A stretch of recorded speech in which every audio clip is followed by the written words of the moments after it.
ಅಂತ ಭಯ ಇಲ್ಲ. ನೋಡ್ರಿ, ಭಗವಂತನಲ್ಲಿ ಒಮ್ಮೆ ನಿಮ್ಗೆ ಪ್ರೀತಿ ಉತ್ಪನ್ನ ಆಯ್ತು, ವಾತ್ಸಲ್ಯ ಉತ್ಪನ್ನ ಆಯ್ತು, ಅವನಿಗೆ ನೀವು ತನುಮನ ಧನವನ್ನು ಅರ್ಪಣಾ ಮಾಡಿಬಿಟ್ರಿ ಅಂತ ಹೇಳಿದ್ರೆ ಈ ರೀತಿಯ ಎಂಥ ದುಷ್ಟರ ಮಧ್ಯದಲ್ಲಿ ಆದ್ರೂ ಕೂಡ ನೀವು ಸಂತೋಷದಿಂದ ಬಾಳ್ತೀರಿ. ಅವ್ರ ಜೊತೆಯಲ್ಲಿ ಮಾಡ್ಕೊಳ್ತಾನೆ, ಹಗಲಿನಲ್ಲೆಲ್ಲ ಹಿಂಗ ಪೆಟ್ಟತ್ತಿತ್ತಾನೆ, ರಾತ್ರಿಯಲ್ಲಿ ಪೆಟ್ಟತ್ತಿತ್ತಾನೆ, ಮತ್ತೆ ಅವ್ರ ಹಾಸಿಗೆಯಲ್ಲೇ ಮಗ್ಲಾಗಿ ಮಾಡ್ಕೊಳ್ತಾನೆ. ಯಾಕ? ಅವನಲ್ಲಿ ಯಾವ ಬಲ ಇತ್ತು? ಭಗವಂತನ ಬಲ. ಆ ಬಲದ ಮುಂದೆ ಯಾರ ಬಲ ಏನೂ ಮಾಡ್ಲಿಕ್ಕೆ ಬರಂಗಿಲ್ಲ. ಅವನಲ್ಲಿ ಕ್ಷಮೆ ಇದೆ. ಅಪ್ಪನ ನಾಶ ಮಾಡ್ಬೇಕಾಗಿತ್ತಂದ್ರೆ ಒಂದಿಷ್ಟು ಪ್ರಾರ್ಥನೆ ಮಾಡಿದ್ದ, ಸ್ವಲ್ಪ ಸಂಕಲ್ಪ ಮಾಡಿದ್ದಂದ್ರೆ ಆಗಲೇ ಇಂತಹ ಸತ್ಪುರುಷನ ಸಂಕಲ್ಪದಿಂದ ಉರಿದು ಹೋಗ್ಬಿಡ್ತಿದ್ದವ ಅಪ್ಪ ಆಗಲೇ. ಆದ್ರೆ ಇಂದಾಗ್ಲಿ ನಾಳೆ ಆಗ್ಲಿ ಅವನಿಗೆ ಬುದ್ಧಿ ಬರ್ಬೋದು, ಬುದ್ಧಿ ಬರ್ಬೋದು, ಬುದ್ಧಿ ಬರ್ಬೋದು ಅಂತ ಹೇಳಿ ತಾಳ್ತಾ ಇದ್ದಾನೆ. ಆದ್ರೆ ದುಷ್ಟರಲ್ಲಿ ಬುದ್ಧಿ ಬರುವುದಿಲ್ಲ. ಕೆಲವೊಬ್ಬ ದುಷ್ಟರು ಇಂಥವ್ರು ಇರ್ತಾರಲ್ಲ, ಅವು ಶುದ್ಧ ಆಗುವುದಿಲ್ಲ.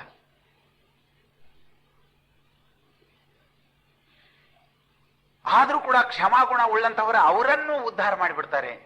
ಕೊನೆಗೆ ಅವನನ್ನ ದೊಡ್ಡದಾಗಿರುವಂತಹ ಪರ್ವತದ ಮೇಲಿಂದ ಆಳವಾಗಿರುವಂತಹ ಕೊಳ್ಳಿನಲ್ಲಿ ಒಗೆದು ಬಿಡ್ತಾನೆ.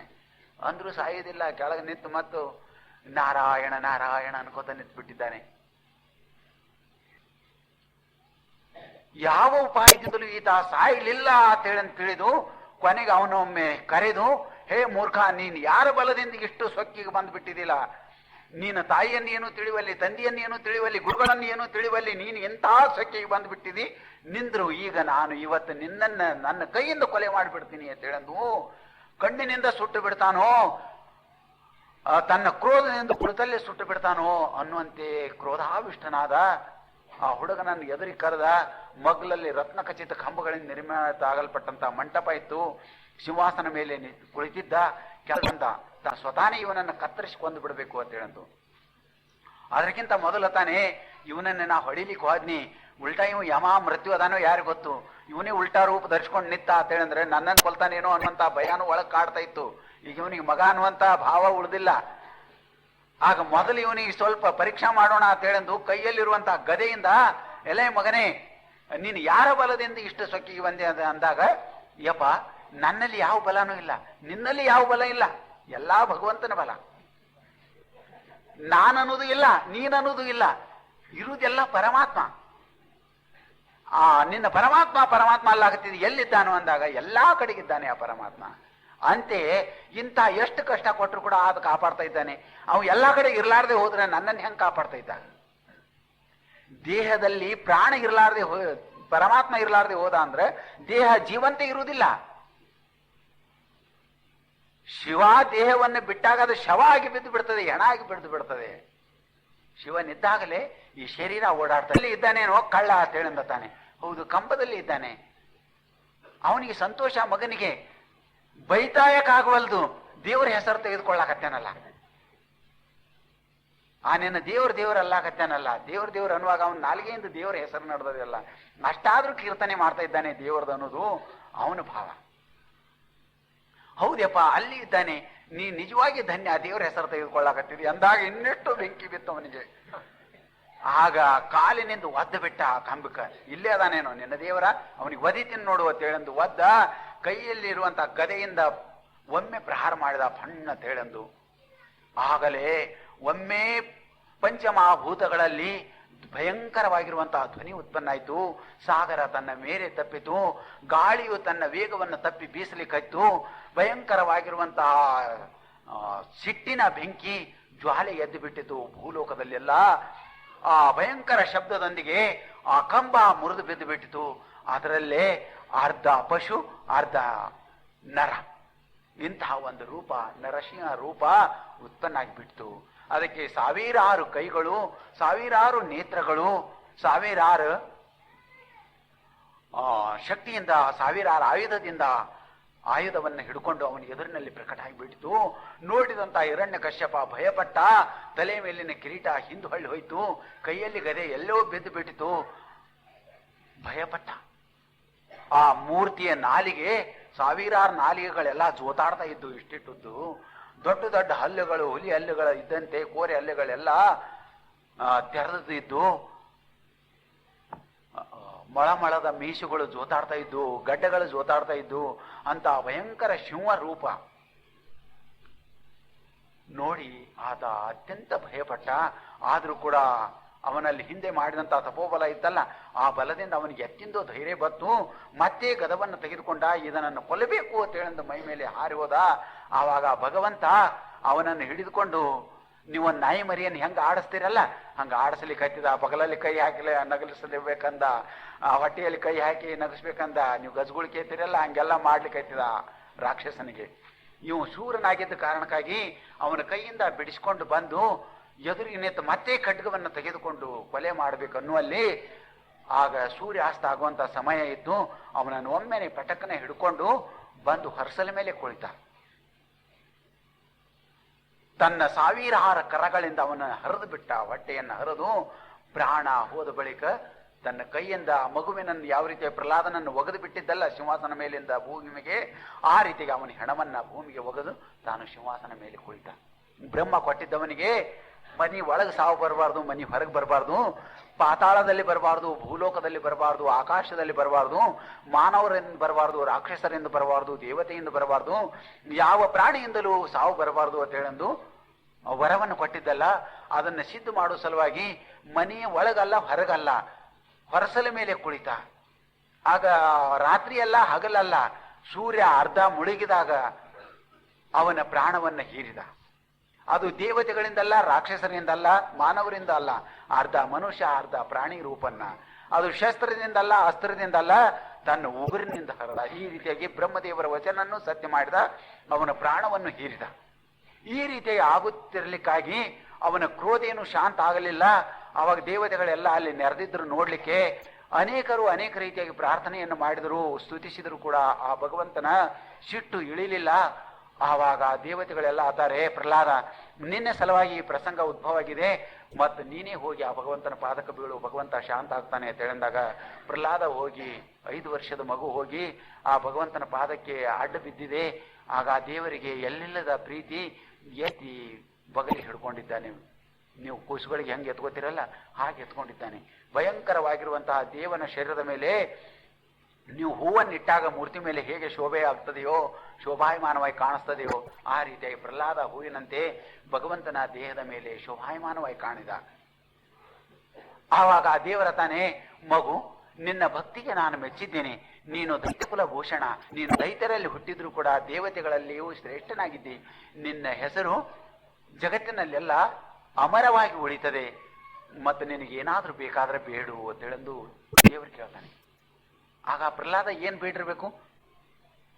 ದೇವ ನಿನ್ನನ್ನು ಕಂಡ ಬಳಿಕ, ನಿನ್ನನ್ನು ಗಳಿಸಿದ ಬಳಿಕ ಇನ್ ಯಾವುದಿದೆ ಅಂತ ಅದು ಗಳಿಸಬೇಕಾದದ್ದು.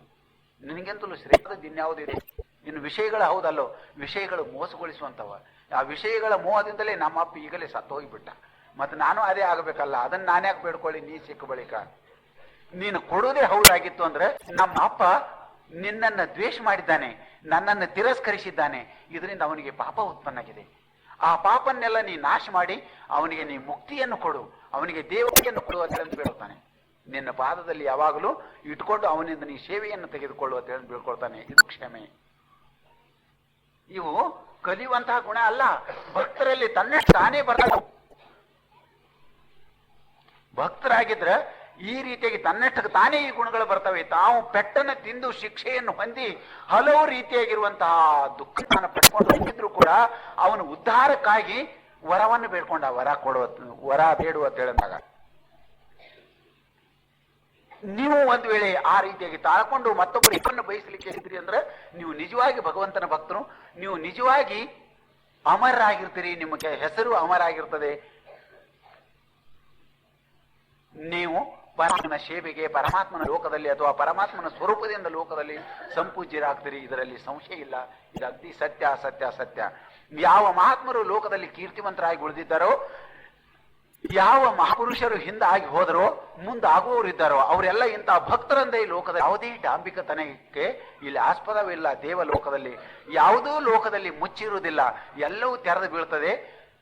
ನೋಡಿ, ಪುಣ್ಯಕ್ಕೆನೆ ಸ್ಥಾನ ಇರಲಾರ್ದಂತೆ ಇಷ್ಟ ಕಷ್ಟ ಬರ್ತದೆ ಅಂದ ಬಳಿಕ ನೀವು ವಿಷಯಗಳ ಅಪೇಕ್ಷೆಯಿಂದ ಪಾಪ ಮಾಡ್ರಿ ಅಂದ್ರೆ ನಿಮಗೆ ಸ್ಥಾನ ಎಲ್ಲಿ ಸಿಗ್ತದೆ? ನೀವು ಬದುಕ್ತೀರಿ ಹಂಗ, ಲೋಕದಲ್ಲಿ ಉಳಿತೀರಿ ಹಂಗ. ನೀವು ಭಕ್ತರು ಅಂತ ಹೇಳಿದ ಮೇಲೆ ಮೇಲಕ್ಕೆ ಅನ್ಸ್ಕೊಂಡ್ರೆ, ಕರೆಸ್ಕೋಬೇಕು ಅಂತ ಹೇಳಿದ ಹವ್ಯಾಸ ಪಟ್ರೆ ಅನ್ಸ್ಕೋತೀರಿ ಹಂಗ. ಈ ರೀತಿಯಾಗಿ ದುರ್ಗುಣಗಳನ್ನೆಲ್ಲ ಬಿಟ್ಕೊಡ್ರಿ. ಈ ದುರ್ಗುಣಗಳು ಹೋಗಬೇಕಾಗಿತ್ತು, ಇಂತಹ ಸದ್ಗುಣಗಳ ನಿಮಗೆ ಪ್ರಾಪ್ತಿ ಆಗ್ಬೇಕಾಗಿತ್ತಂದ್ರೆ ಅದಕ್ಕೆ ಒಂದೇ ಒಂದು ಉಪಾಯ, ಭಗವಂತನನ್ನ ಪ್ರಹ್ಲಾದ ಯಾವ ರೀತಿಯಾಗಿ ಪ್ರೀತಿಸ್ತಾ ಇದ್ದು ಆ ರೀತಿಯಾಗಿ ಪ್ರೀತಿಸಲಿಕ್ಕೆ ಕಲೀರಿ. ಅಲ್ಲಿ ನಿಮಗೆ ಎಲ್ಲಾ ಕಾಲದಲ್ಲಿ ಭಗವಂತನ ಸಹಾಯ ಹಸ್ತಾ ಇದೆ. ಭಗವಂತ ನಿಮ್ಗೆ ಎಲ್ಲಾ ರೀತಿಯಾಗಿ ಸಹಾಯವನ್ನು ಮಾಡ್ತಾನೆ. ನಿಮಗೆ ಎಲ್ಲಾ ಸದ್ಗುಣಗಳು ತನ್ನಷ್ಟಕ್ಕೆ ತಾನೇ ಪ್ರಾಪ್ತಿ ಆಗ್ತವೆ. ನಿಮಗೆ ಅನ್ಯರ ದುಃಖವನ್ನು ಸಹಿಸಿ ಅನ್ಯರಿಗೆ ಒಳ್ಳೆಯದನ್ನು ಮಾಡುವಂತಹ ಕ್ಷಮಾಗುಣ ಪ್ರಾಪ್ತಿಯಾಗಿ ಬಿಡ್ತದೆ.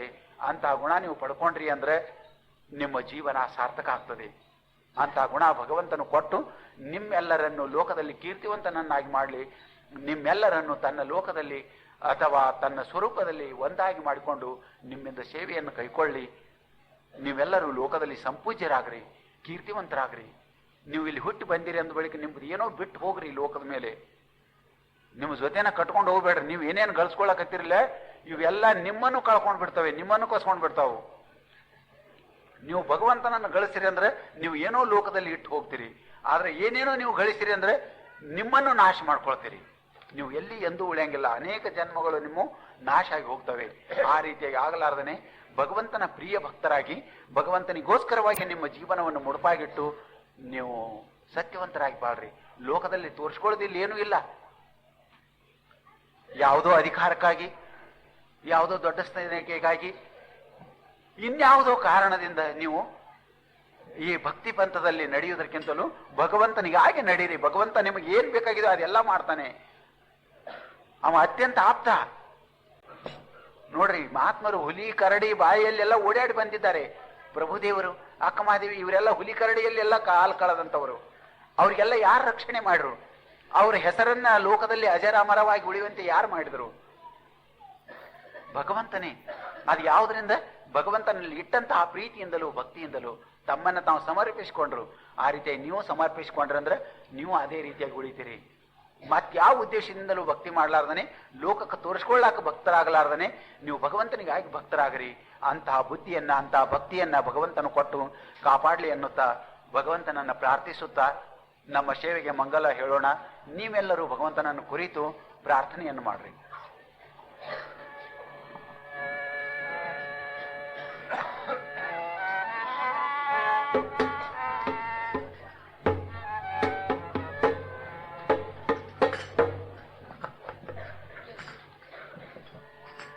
ಯಾರು ಹೇಳ್ಬೇಡ್ರಿ, ಕೂಡ್ರಿ. ಎಲ್ಲರೂ ಪರಮಾತ್ಮನ ನಾಮಸ್ಮರಣೆಯನ್ನು ಮಾಡ್ರಿ. ಅದೊಂದ್ಸಲ ಮತ್ತೇನು ಮನೆಯಲ್ಲಿ ಅದೇ ಅದು ಹೇಳೋದು ಕೂಡೋದು.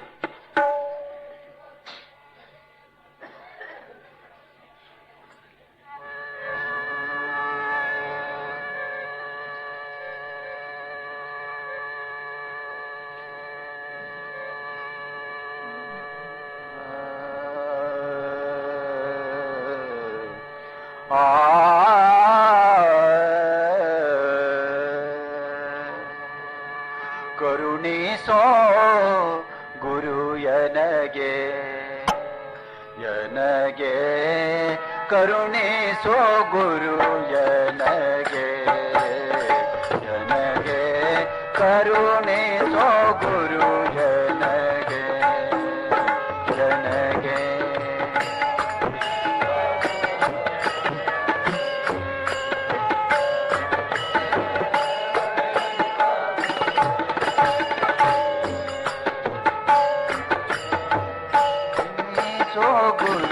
ಯನಗೆ, ಯನಗೆ ಕರುಣಿಸೋ ಗುರು ಜನಗೆ, ಜನಗೆ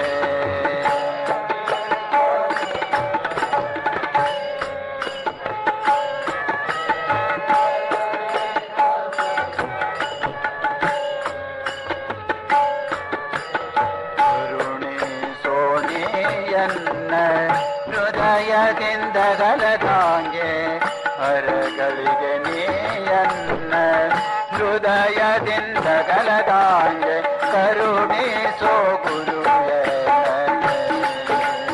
ಯನಗೆ, ಕರುಣಿಸೋ ಗುರು ಯನಗೆ, ಯನಗೆ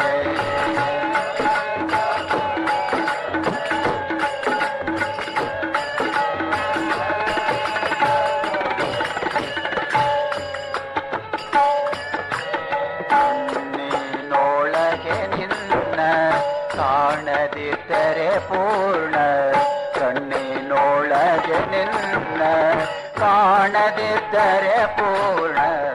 ಪ್ರಾಣನಿಲ್ಲದೋ ನಿಮಿಷಾರ್ಧಗಳೆಲ್ಲೇನೋ ಪ್ರಾಣನಿಲ್ಲದೋ ನಿಮಿಷಾರ್ಧಗಳೆಲ್ಲೇನೋ ಕ್ಷಣ ಕ್ಷಣ ಪದಗಿ ಖೂನ ತೊರದಿರೆ ಕ್ಷಣ ಕ್ಷಣ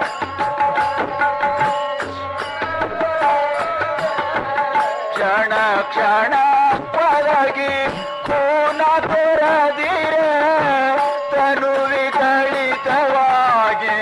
ತನು ವಿಗಳಿತವಾಗಿ ಕ್ಷೀಣವಂದುವದನ್ನ ಕರುಣೆ ಸೊಗುರು ಜನಗೆ ಜನಗೆ ಕರುಣೆ ಸೊಗುರು ಜನಗೆ ಜನಗೆ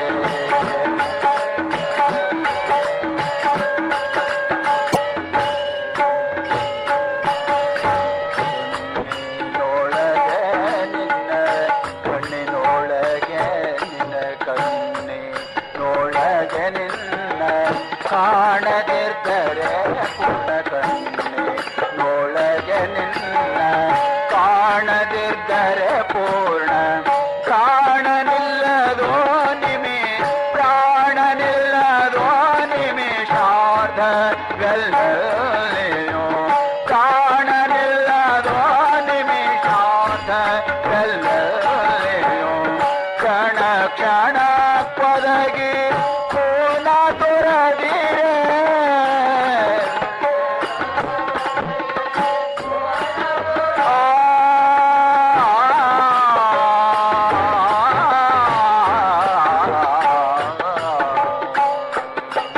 ಕ್ಷಣ ಕ್ಷಣ ಪದಗಿ ಖೂನ ತೊರದಿರೆ ತನು ವಿಗಳಿತವಾಗಿ ತನು ವಿಗಳಿತವಾಗಿ ತನು ವಿಗಳಿತವಾಗಿ ಕ್ಷೀಣವಂದುವದನ್ನ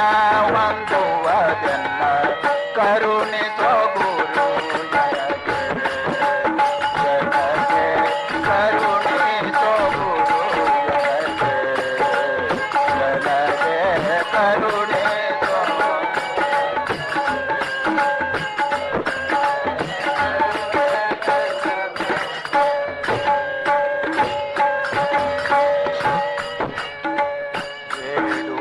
ಬೇಡುವುದೊಂದೇನಾ ಬಿಡದೆ ನಿಜ ರೂಪ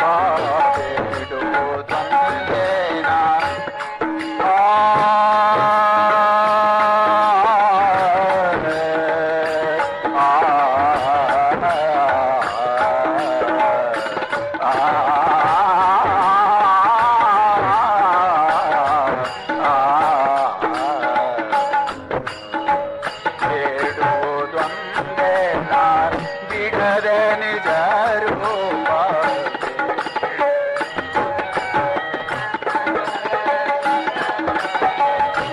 ರೂಢಿಯೊಳಗೆ ದೃಢ ರೂಢಿಯೊಳಗೆ ದೃಢ ರೂಢಿಯೊಳಗೆ ದೃಢ ನಿಶ್ಚಯ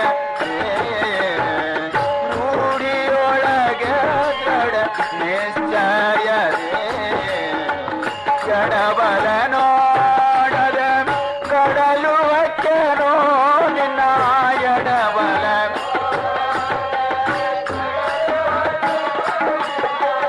ಎಡಬಲ ನೋಡದ ಎಡ ಬಲ ನೋಡದ ಎಡ ಬಲ ನೋಡದ ಮುಡಿಯೋಳ್ದಿದ್ದೇನೋ ನಿನ್ನ ಎಡಬಲ ನೋಡದ ಮುಡಿಯೋಳ್ದಿದ್ದೇನೋ ನಿನ್ನ ಕಡೆಗಾಣಿಸೋ ಎನ್ನ ಕಡೆ ಕಾಣಿಸೋ ಎನ್ನ ಬಿಡದೆ ಈ ಕೈಯನ್ನು ಕರುಣಿಸೋ ಗುರು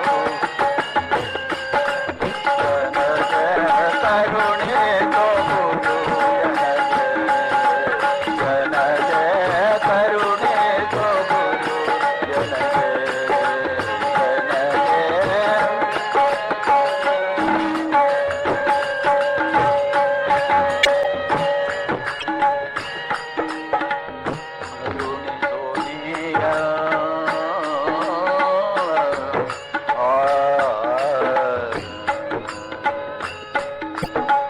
ಸುದ್ದಿ ಸುಳೆಯುತ್ತಲ ಚಿತ್ತದಿಂದ ಗಲಡೆ ಚಿತ್ತದಿಂದ ಗಲದೆ ಸೂತೆ ಸುಳೆಯುತ್ತಲಮ್ಮ ಚಿತ್ತದಿಂದ ಗಲದೆ ನಿತ್ಯವಾಗಿರೋರ ನಿತ್ಯವಾಗಿರೋರ ನಿತ್ಯವಾಗಿರೋರ ಕಮಲದಲ್ಲಿ ನಿತ್ಯವಾಗಿರೋರ ಕಮಲದಲ್ಲಿ ತಾಯೋ ಬಾದಿ ತುತ್ತು ತುತ್ತಿಗೆ ಒಮ್ಮೆ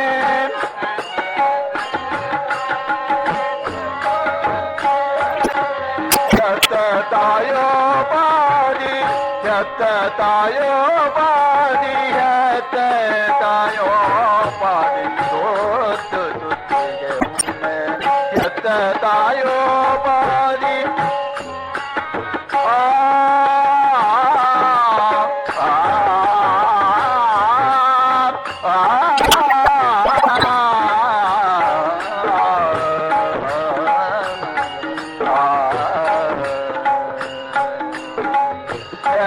ತಾಯೋ ಬಾದಿ ತುತ್ತು ತುತ್ತಿಗೆ ಒಮ್ಮೆ ಹತ್ತರಿತು ಸಲವೋ ಹತ್ತರಿತು ಸಲವೋ ಹತ್ತರಿತು ಸಲವೋ ನಿಮಗೆ ಕರುಣಿಸೋ ಗೌರು ಕರುಣಿಸೋ ಗುರು ಕರುಣಿಸೋ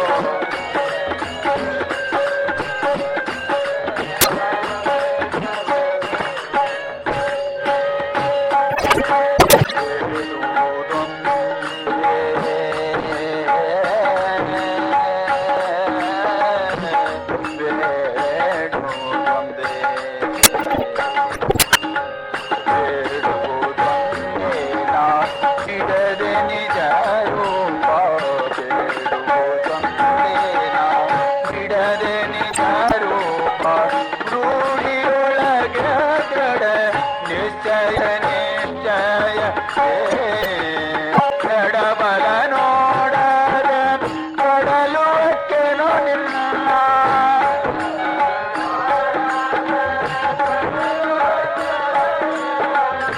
ಎಡಬಲ ನೋಡದ ಎಡಬಲ ನೋಡದ ಎಡಬಲ ನೋಡದೆ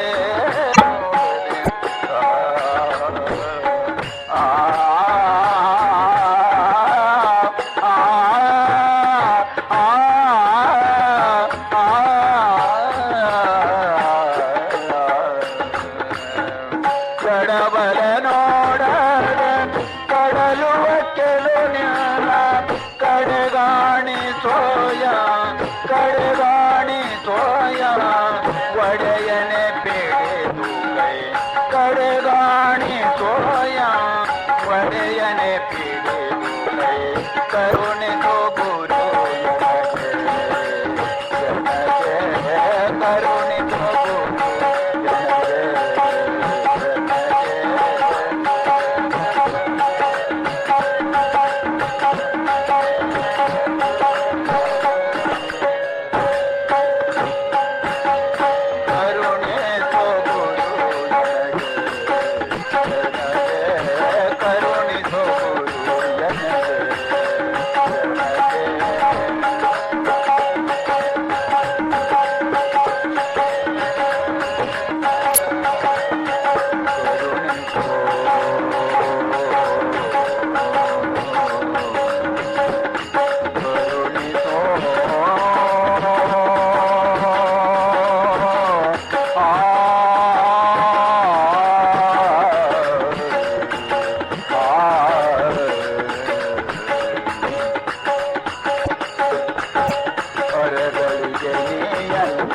ಹೃದಯದಿಂದ ಗಲದಾಗೆ ಅರಗಳಿಗೆ ನೀಯಲ್ಲ ಹೃದಯದಿಂದ ಗಲದಾಗೆ ಅರಗಳಿಗೆ ನೀಯಲ್ಲ ಅರಗಳಿಗೆ ನೀಯಲ್ಲ ಹೃದಯದಿಂದ ಗಲದಾಗೆ ಅರಗಳಿಗೆ ನೀಯಲ್ಲ ಹೃದಯದಿಂದ ಗಲದಾಗೆ ಕರುಣಿಸೋ ಗುರು